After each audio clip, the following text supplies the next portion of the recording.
Hello అండి. Welcome back to Madhavi's kitchen. ఈరోజు recipe వచ్చేసి శాండ్విచ్. ఇది మనం ఇంట్లోనే ఏ విధంగా ప్రిపేర్ చేసుకోవాలో మనం ఈ వీడియోలో చూసేద్దాం. ముందుగా వెజిటేబుల్స్ అన్నింటిని ఇలా రౌండ్ షేప్లో కట్ చేసి పెట్టుకోవాలి. నేను ఇక్కడ green capsicum, yellow capsicum, onion, టమాటాలను తీసుకున్నాను.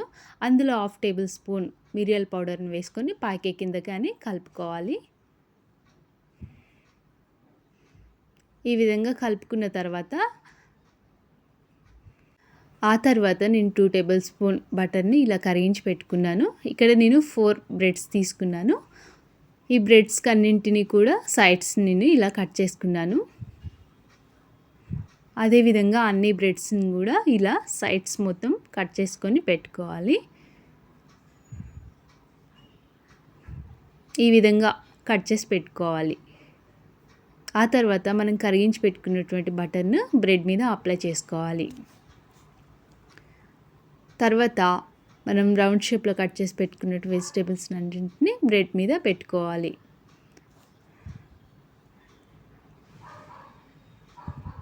ఈ విధంగా పెట్టుకోవాలి. నేను ఇక్కడ అమూల్ చీజ్ని యూస్ చేస్తున్నానండి. ఇప్పుడు అమూల్ చీజ్ని బ్రెడ్ వెజిటేబుల్స్ మీద పెట్టేసి దాని మీద బ్రెడ్ని పెట్టేసుకోవాలి. అలాగే రెండవది కూడా ఇలా ప్రిపేర్ చేసుకోవాలి. ఆ తర్వాత బటర్ని అప్లై చేసుకోవాలి.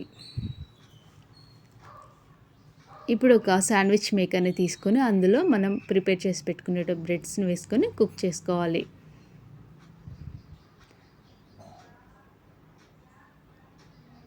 చూసారు కదా, మనకి ఎంతో టేస్టీగా ఉండేటటువంటి శాండ్విచ్ మనకి రెడీ అయిపోయింది. దీన్ని మరి ఒక ప్లేట్లోకి తీసుకోవాలి.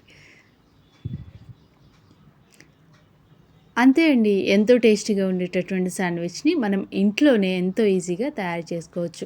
ఈ వీడియో మీకు నచ్చినట్లయితే లైక్ చేయండి, షేర్ చేయండి, సబ్స్క్రైబ్ చేయడం మాత్రం మర్చిపోకండి.